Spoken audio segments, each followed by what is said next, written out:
Hey guys, it's Courtney here with Kaylin, King Realty Management. What's up, y'all? How you doing? I'm doing good. Did you have a good holiday? I did. How about yourself? Very good. We're here. We're bringing you some rich content. Adding value on this wonderful Sunday. It's beautiful outside. I hope you're out here with us. Welcome.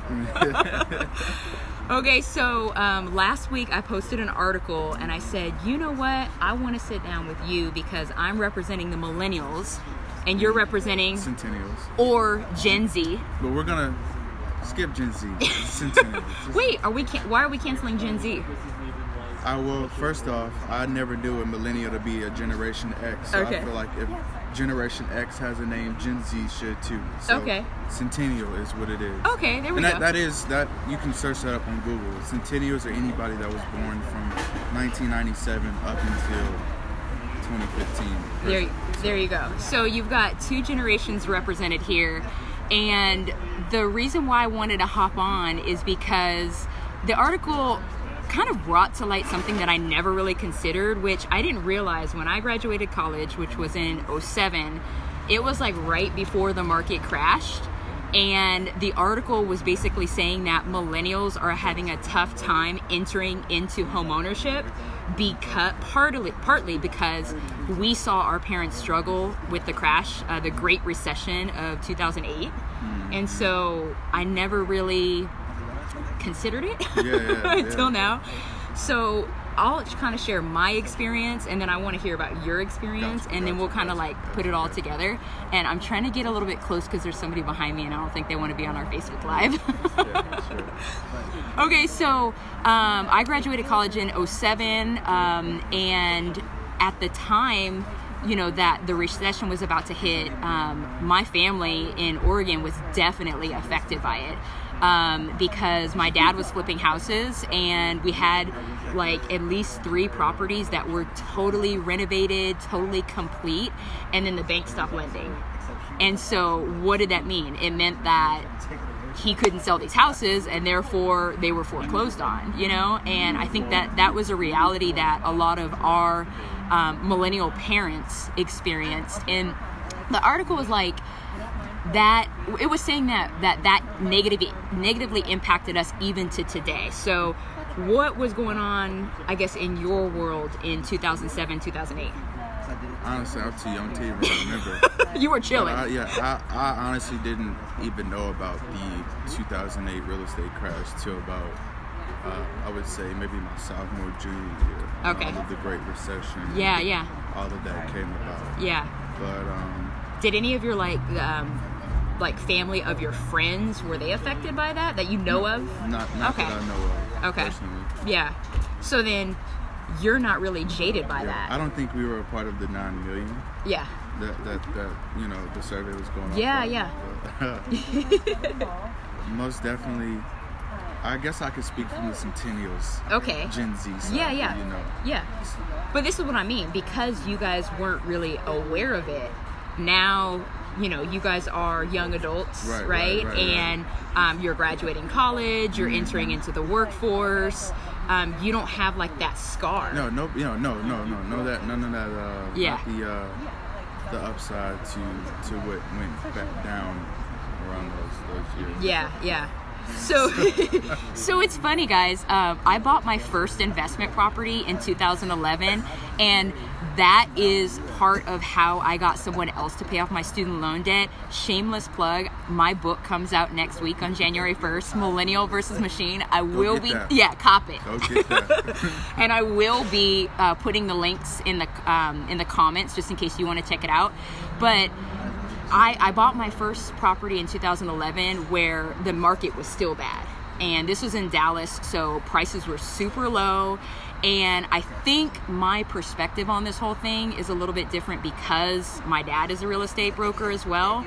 And so even though, you know, my family had the issues back in 2008 with the properties, that didn't necessarily discourage me from buying. And now that I, you know, am like well established as a broker, I'm looking at the cycle of the market, right? So what goes around comes around? Exactly. It's one big cycle. So I bought low in 2011, and I think what the article really talks about is now prices are all across the United States, but especially in Dallas and Houston. Yeah.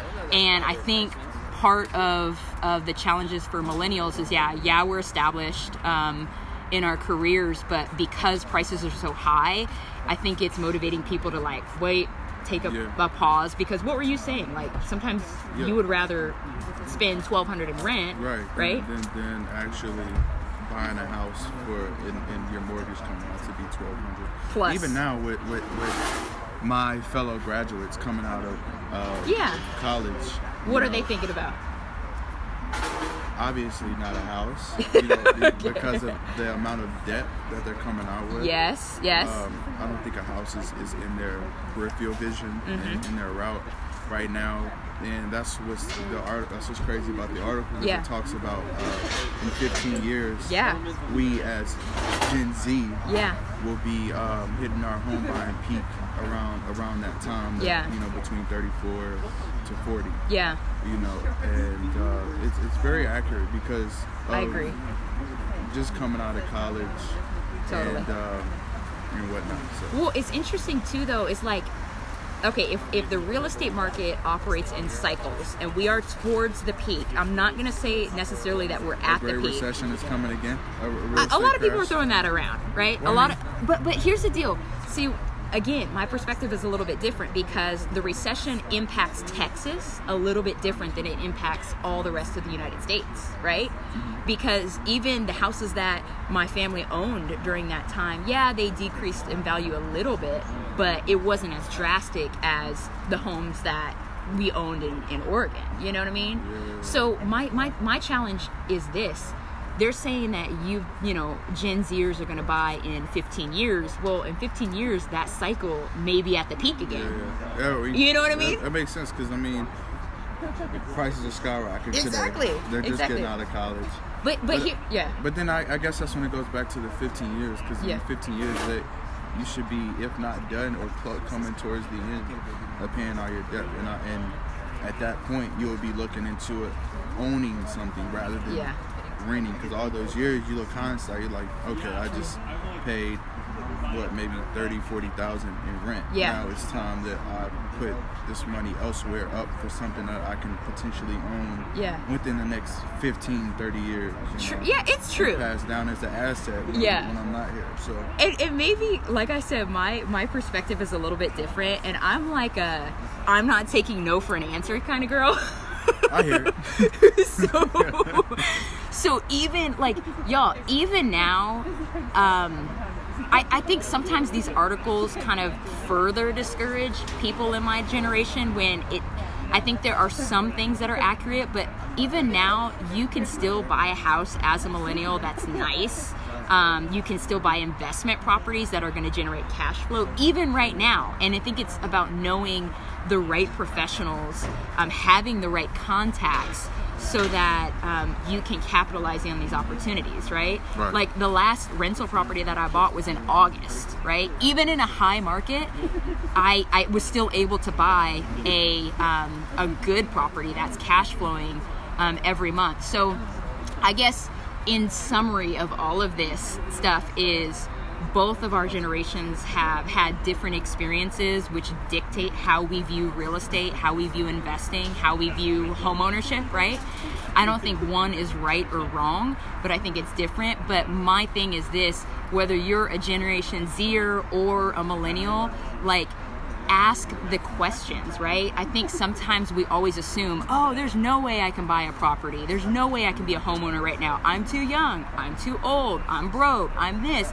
I'm like, don't just assume that you can't achieve home ownership just based on, your thoughts. Instead, contact professionals like us where we can say, hey, you know what, you are actually in a good position to buy something. Or, you know what, let's work on A, B, and C so that we can get you to where you need to be so that when the market does cycle back and maybe prices are a lot more reasonable, then you're ready, right?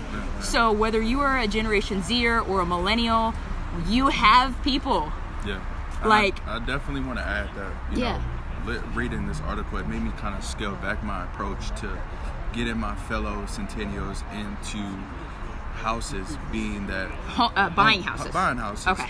You know, being that I look at it as a waste. You know, spending that $1,200 in rent. Yeah. You know, but reading the article, it made me take into account that, you know, Centennials are coming out with student loans. Like they just graduated, and they're not really looking to secure another superior loan. Yeah, another debt. Anywhere between $100K and beyond. Yeah. You know. So if you are a Centennial, you, like he said, you don't have to feel this pressure to become a homeowner. How about you connect with Kalen? He's tagged in this post, and you talk with him on how to prepare, how to set yourself up so that when you do get an opportunity to buy a house, or you come across a deal of a lifetime, you're able to pull the trigger. And so that's why I want you guys to connect with him. Ultimately, my Centennials. Yeah. This is for your children's children. Yes. You know. Generational wealth. Yeah, generational wealth. Yeah. Totally. Totally. So hope you guys enjoyed this conversation. Just thoughts on a Sunday afternoon, right? Please share. Make sure you follow Kalen. Follow me, King Realty Texas on Instagram. You are hilarious. And guys, we have fun doing what we do, right? We enjoy real estate. We enjoy being a resource to you. So by all means, use us. That's why we're here, right? So if anybody wanted to contact you, you're tagged in this post, but how can they reach you? What's like the best way? I prefer email. Yeah. You can hit me on my email at e.c as in carrot _Charles2020@gmail. I'm gonna make sure he tags this in the comments too. Please. So hit him up, hit me up. I hope you guys have a great rest of the day. Only a few more days left in 2019. Let's finish this strong. Put this in front of your kids. Yes. Most definitely. Yes. My Centennials. Tell them I said hey. All right. See you guys later.